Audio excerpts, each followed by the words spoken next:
আব্দুল উজ্জা এত জোরে জোরে কোরআন তেলাওয়াত করেন, আব্দুল উজ্জার কোরআন তেলাওয়াত করার কারণে নবীর সাহাবীরা ঘুমাতেও পারেন না, নামাজ আদায় করতে পারেন না। হাদিস শরীফের ভিতরে কয়েকজন সাহাবীর নাম এসেছে, তার এক নাম্বার হযরত ওমর। হযরত ওমর বিশ্ব নবীর কাছে নালিশ দিলেন, ইয়া রাসূলুল্লাহ, ইয়া হাবিবাল্লাহ, আব্দুল উজ্জা এত জোরে জোরে কোরআন তেলাওয়াত করেন, তার কোরআন তেলাওয়াত করার কারণে আমরা ঘুমাতে পারি না, আমরা নামাজও আদায় করতে পারি না। নবীজি ডাক দিয়া বলেন, সাহাবীরা রে, আব্দুল উজ্জা যত জোরে মনে চায় তারে কোরআন তেলাওয়াত করতে দাও, কারণ তার ইমানটা বড় দামের ইমান। ইমান আনতে গিয়ে উটবারা ছাগল জমি জায়গা তো হারিয়েছে, এমনকি পরনের লুঙ্গিটাও আনতে পারে নাই। বলেন, আল্লাযীনা হুম ফি সালাতিহিম খাশিউন, যারা সফল তারা নামাজে হবে যত্নবান, তারা নামাজে হবে বিনয়ী। প্রিয় ভাইয়ের আমার, দুঃখজনক বিষয় হলো সত্য, আপনি 70 বছরের নামাজি, আপনি 80 বছরের নামাজি, এখন আপনি সুদ খাওয়া ছাড়তে পারলেন না, আপনি ঘুষ খাওয়া ছাড়তে পারলেন না। আল্লাহ আছে, আল্লাহর কসম, 70 বছর না, 70,000 বারও আপনি যদি কাবার খিলাফ ধরে আল্লাহর কাছে দোয়া করেন, আপনি জান্নাতে যেতে পারবেন। আপনি সুদখোর, আপনি ঘুষখোর, কথা বলেন ঠিক কিনা মুসলমান? প্রিয় ভাইয়েরা আমার, গভীর মনোযোগ। সফল মুমিনের 2 নাম্বার বৈশিষ্ট্য আল্লাহ পাক বলছেন, আল্লাযীনা হুম ফি সালাতিহিম খাশিউন। সফল মুমিন যারা, তারা নামাজের বিষয়ে হবে যত্নবান। এ বাংলার জমিনে 2 প্রকারের নামাজি আছে। এক প্রকার নামাজি আপনারা যারা আমার সামনে বসে আছেন, আল্লাহকে ভয় করে আমরা নামাজ আদায় করি, এই নামাজের জন্য, নামাজ কায়েমের আন্দোলনের জন্য আমরা জীবন দিব, এরপর আমরা নামাজ ছেড়ে দেব না। এরা হচ্ছে আল্লাহর জন্য নামাজ আদায় করে। আর 2 নাম্বার নামাজি, ওরা ভোট আসলে নামাজ আদায় করে, নির্বাচন আসলে নামাজ আদায় করে, আর নির্বাচন শেষ হয়ে গেলে নামাজও শেষ হয়ে যায়। নির্বাচন আসলে মাথায় টুপি ওঠে, নির্বাচন শেষ হয়ে গেলে টুপিটাও নেমে যায়। নির্বাচন আসলে দাড়িটা লম্বা হয়ে যায়, আর নির্বাচন শেষ হয়ে গেলে দাড়িটাও ছোট হয়ে যায়। এমন 2 নাম্বার মুনাফিক মার্কা নামাজি আছে না নাই? প্রিয় ভাইরা আমার, কারা 2 নাম্বার মুনাফিক মার্কা নামাজি? ধরেন কয়েকদিন পরে ভোট আসতেছে, জনসভা এসেছে, ডাক দিয়া বলে, ভাইরা আমার, বোনেরা আমার, আগে নামাজ পড়ে জনসভা। দুপুর 12টার সময় এক জোহরের নামাজ হয়ে গেল একবার, আবার গিয়েছে আর এক জায়গায় 1টার সময়, ডাক দিয়া বলে, ভাইরা আমার, বোনেরা আমার, আগে নামাজ পড়ে জনসভা, ভোট দিলে দিবেন, না দিলে না দিবেন। আগে নামাজ পড়ে জনসভা, এক জোহরের নামাজ হয়ে গেল কয়বার? আর একটু জোরে বলে, 2 বার। দুপুর 2টার সময় যাবে আর এক জায়গায়, ডাক দিয়া বলে, ভাইরা আমার, বোনেরা আমার, আগে নামাজ পড়ে জনসভা, এক নামাজ হয়ে গেল 3 বার। এবার ভোট পাওয়ার পরে এমপি হয়েছে, মন্ত্রী হয়েছে, চেয়ারম্যান হয়েছে, মেম্বার হয়েছে। যে মানুষগুলো নামাজ কায়েমের আন্দোলন করে, ওই মানুষগুলোকে ওই এমপি সাহেব, মন্ত্রী সাহেব, চেয়ারম্যান সাহেব ধরে ধরে জেলখানায় বন্দি করেছে, আয়না ঘরে বন্দি করেছে। এমন চোর আর ডাকাত নামাজি বাংলার জমিনে আছে না নাই? আল্লাহ পাক তাদের সম্পর্কে বলছেন, الذين هم عن صلاتهم ساهون الذين هم يراعون ويمنعون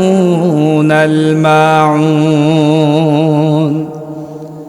যারা লোক দেখানোর জন্য নামাজ আদায় করে, আল্লাহ পাক অন্য জায়গায় বলছেন, ফাওয়াইলুল লিল মুসাল্লিন আল্লাযীনা হুম আন সালাতিহিম সাহুন।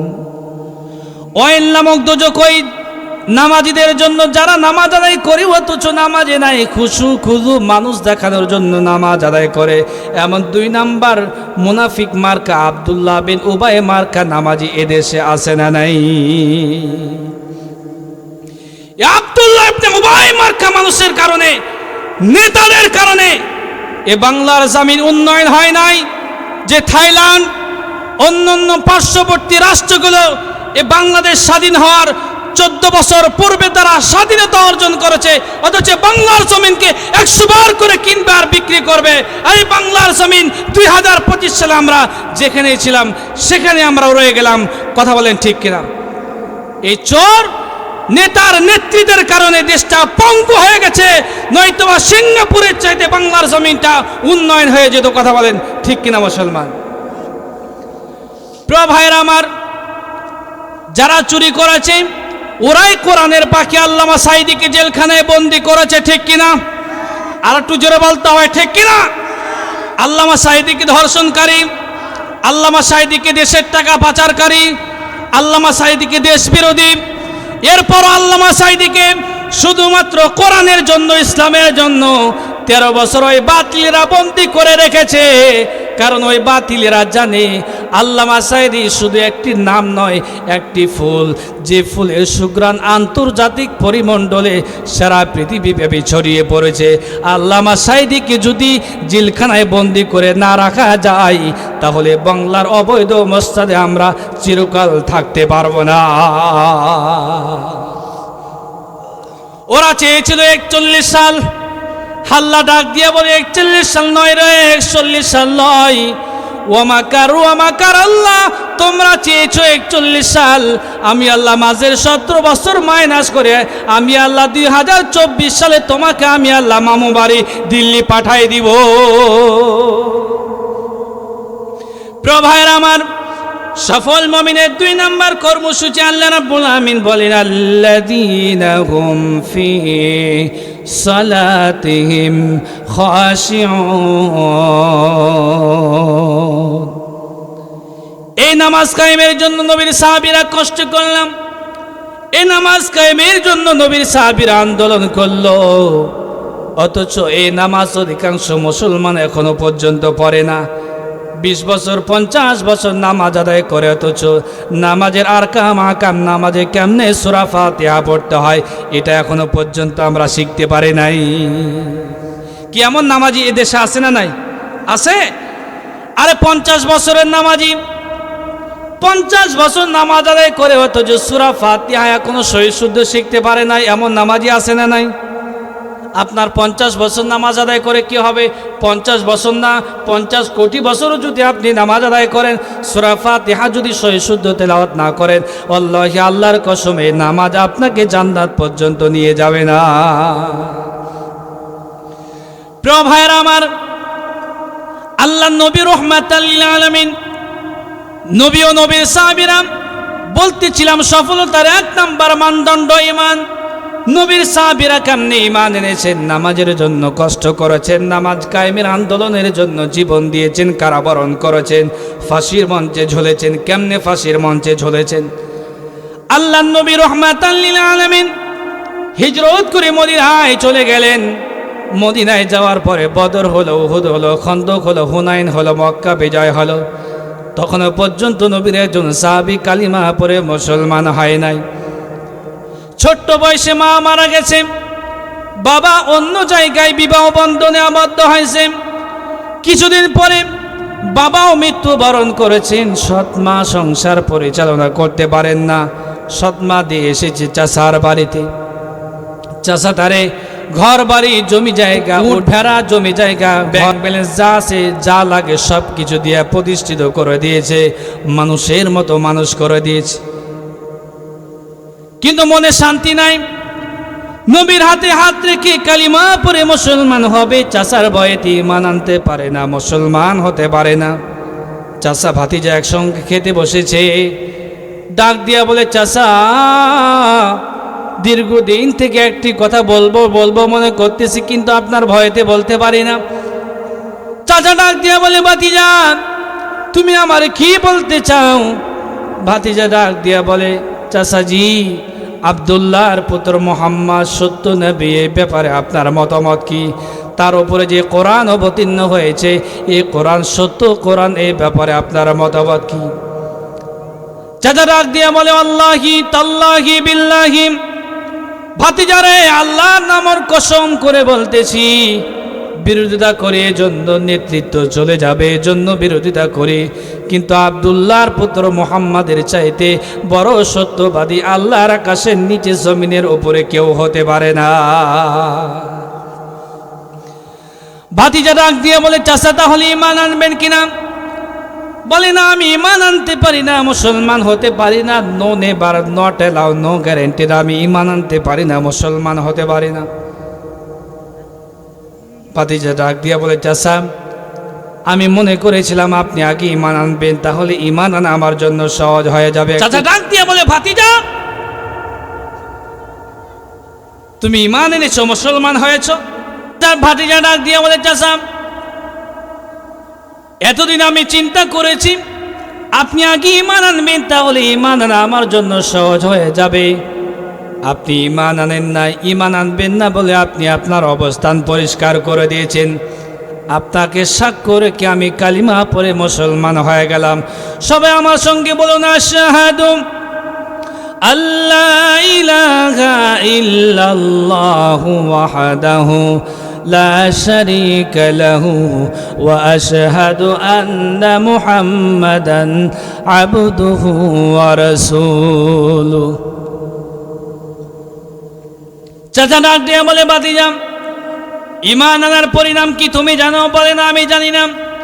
তোমার যে আমি উট বেড়া ছাগল জমি জায়গা দেওয়া লাগবে। ভাতিজা ঈমানের জন্য উট বেড়া ছাগল জমি জায়গা ব্যাংক ব্যালেন্স সব ফেরত দিয়ে দিলেন। চলে যাবে সৎ মায়ের দরবারে। এমন সময় চাচা ডাক দিয়ে বলে, ভাতিজা এখনো দুইটা জিনিস বাকি আছে, পরনে যে লুঙ্গি, গায়ে যে জামা, এগুলো আমার পয়সার, এগুলো ফেরত দেওয়া লাগবে। হযরতে আব্দুল উজ্জা রাদিয়াল্লাহু তাআলা আনহু ঈমানের জন্য পরনের লুঙ্গিটা খুলে ফেলে দিলেন।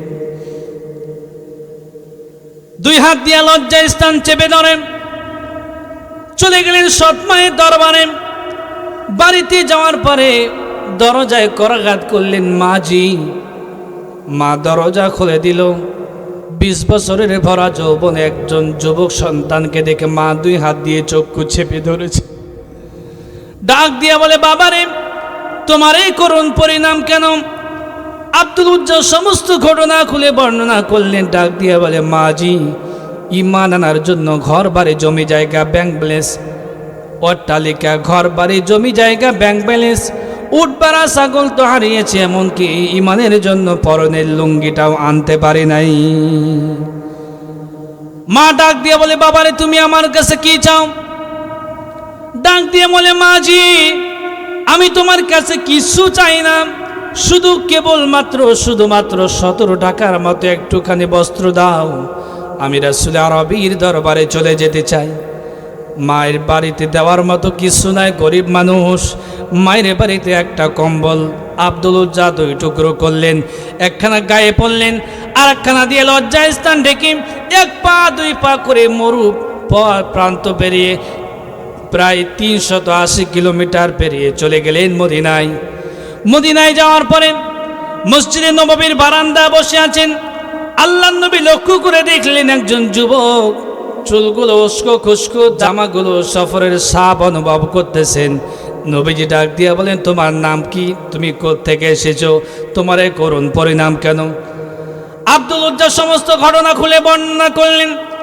নবীজি ডাক দিয়া বলেন, তোমার নাম কি? ডাক দিয়া বলে, আমার নাম আব্দুল উজ্জা। নবীজি ডাক দিয়া বলেন, এতদিন তুমি লাত মানাত উজ্জার গোলামি করেছো, এই জন্য তোমার নাম আব্দুল উজ্জা। আজ থেকে উজ্জার গোলামি নয়, এখন থেকে গোলামি হবে আল্লাহর। তোমার নাম রেখে দিলাম আব্দুল্লাহ। প্রভায়ের আমার গভীর মনোযোগ। নবীজি তার আসহাবে সুফার সদস্য করে দিলেন। আব্দুল উজ্জা এত জোরে জোরে কোরআন তেলাওয়াত করেন। আব্দুল উজ্জার কোরআন তেলাওয়াত করার কারণে নবীর সাহাবীরা ঘুমাতেও পারেন না, নামাজ আদায় করতে পারেন না। হাদিস শরীফের ভিতরে কয়েকজন সাহাবীর নাম এসেছে। তার 1 নম্বর হযরত ওমর। হযরত ওমর বিশ্ব নবীর কাছে নালিশ দিলেন, ইয়া রাসূলুল্লাহ, ইয়া হাবিবাল্লাহ, আব্দুল উজ্জা এত জোরে জোরে কোরআন তেলাওয়াত করেন, তার কোরআন তেলাওয়াত করার কারণে আমরা ঘুমাতে পারি না, আমরা নামাজও আদায় করতে পারি না। নবীজি ডাক দিয়া বলেন, সাহাবীরা রে, আব্দুল উজ্জাম যত জোরে মনে চায় তারে কোরআন তেলাওয়াত করতে দাও, কারণ তার ইমানটা বড় দামের ইমান। ইমান আনতে গিয়ে উঠবারা ছাগল জমি জায়গা তো হারিয়েছে, এমনকি পরনের লুঙ্গিটাও আনতে পারে নাই। ইতিমধ্যে তাবুক যুদ্ধের দামামা বেজে গেল। রোমান বাইজেন্টাইনদের বিরুদ্ধে যুদ্ধ হবে। তদানীন্তন সময়ের সুপার পাওয়ার 2 লক্ষ, কোনো বর্ণনা এসেছে 3 লক্ষ। আল্লাহ নবী রোমানদের বিরুদ্ধে মাত্র 30,000 সাহাবী নিয়োজিত করলেন। কয় হাজার? একটু জোরে বলেন তো দেখি, কয় হাজার? আরো জোরে বলেন, কয় হাজার? আমি বলি লোহালামারিবাসী, মুসলমান কখনো সংখ্যার আধিক্যতা দিয়ে জয় করে নাই। মুসলমান কখনো সংখ্যা দিয়ে জয় করে নাই। মুসলমান সব সময় জয় হয়েছে ইমান দিয়ে। ইমান। বদরের ময়দানে মুসলমানদের সংখ্যা কত কে বলতে পারবে? কে বলতে পারবে? 300। আর একটু জোরে বলেন, 313 জন। আর কাফেরদের সংখ্যা কত? 1000। হুজুর, এলাকার মানুষের কাছে তো ওয়াজ করে কোনো লাভ নেই, এরা তো ওয়াজ আগে থেকেই জানে। আলহামদুলিল্লাহ। তো বোঝা গেল এলাকার মানুষ ইসলাম প্রিয়, কোরআন প্রিয়, ইসলামকে ভালোবাসে, আলেম ওলামাকে ভালোবাসে। আল্লাহু আকবার। প্রিয় ভাইরা আমার, মুসলমানদের সংখ্যা 313 জন, কাফেরদের সংখ্যা 1000। আল্লাহ রাব্বুল আমিন বদরের ময়দানে মুসলমানকে বিজয় করেছেন। মুতার প্রান্তরে মুসলমানদের সংখ্যা মাত্র 3000, পক্ষান্তরে কাফেরদের সংখ্যা 2 লক্ষ। আল্লাহ পাক মুতার প্রান্তরে, আল্লাহ পাক মুতার ময়দানে মুসলমানকে বিজয় করেছে। তাবুক যুদ্ধের দামামা বেজে গেল। আল্লাহ নবী 30,000 সাহাবায়ে কেরাম নিয়ে যুদ্ধের ময়দানে যাবেন। এমন সময় নবীজি সাহাবীদের কাছে দান চাইলেন। মহিলা গলার হার, কানের ফুল, নাকের দুল, যে যা পেরেছেন জিহাদের ময়দানে প্রাণ খুলে দান করেছেন। দানের স্তূপ জমা হয়ে গেল। বিভিন্ন জিহাদের ময়দানে মা বোনদের দানটাই সবচাইতে বেশি। একটু জোরে জোরে বলতে হবে, ঠিক কিনা? অথচ দুঃখজনক বিষয় হলেও সত্য, বাংলার জমিনে নারীদের আলোচনা করা হয় না, আলোচনা হয় পুরুষদের। কথা বলেন ঠিক কিনা? এই জন্য মা বোনদের আলোচনা করা দরকার। কারণ বিগত সময় যারা 17 বছর রাষ্ট্র পরিচালনা করেছে ওরাও নারী। কথা বলেন ঠিক কিনা? এই জান্নাতের ভিতরে নবীজি উকি মেরে দেখেছেন জান্নাতের অধিকাংশ অধিবাসীরা নারী। এই জন্য নারীদের আলোচনা করা দরকার কিনা?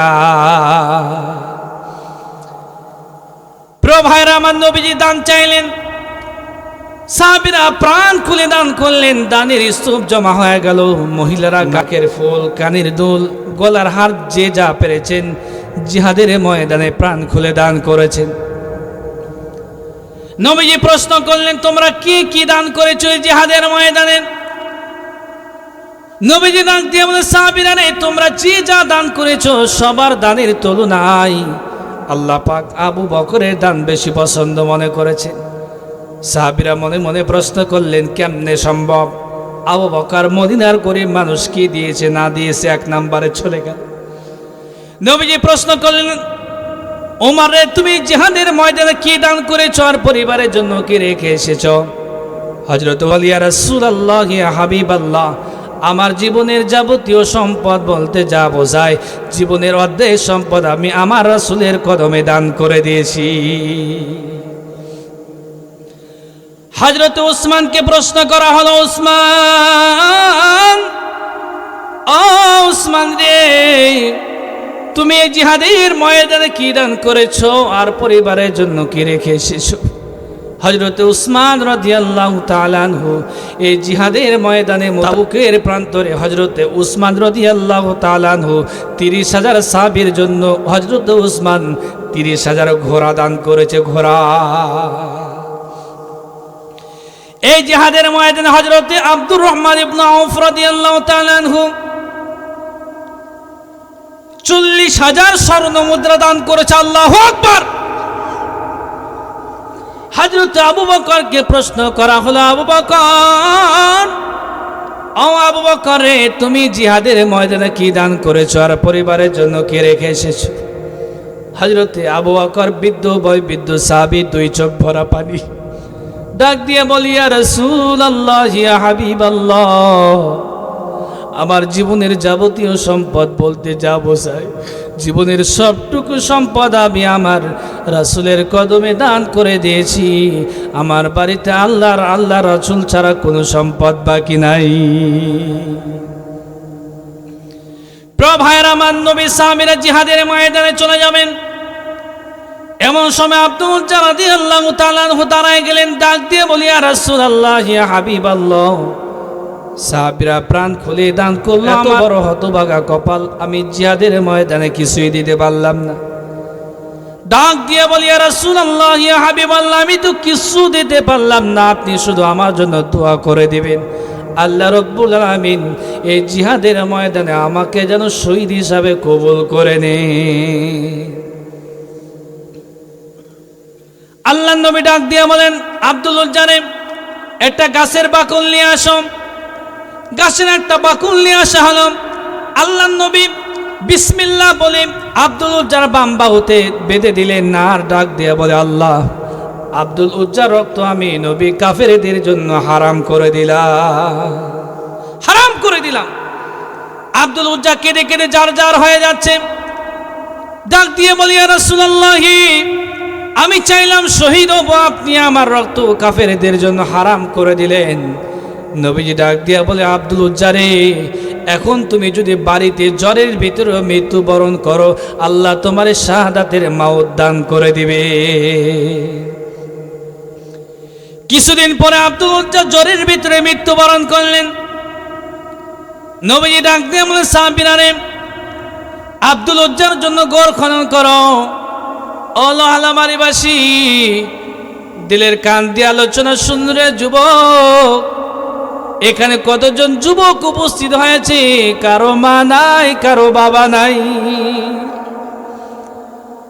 মায়েরে দুই হাত দিয়ে কবরস্থ করেছেন, বাবারে দুই হাত দিয়ে কবরস্থ করেছেন। রে যুবক ভাইয়েরা, মায়ের মতো নিঃস্বার্থ ভালোবাসা কেউ দিতে পারে না। সবার ভালোবাসার ভিতরে স্বার্থ আছে, মায়ের মতো নিঃস্বার্থ ভালোবাসা কেউ দিতে পারে না। ওই মা নাই, তাকায় দেখেন, দুই হাত দিয়ে মাকে কবরস্থ করেছেন।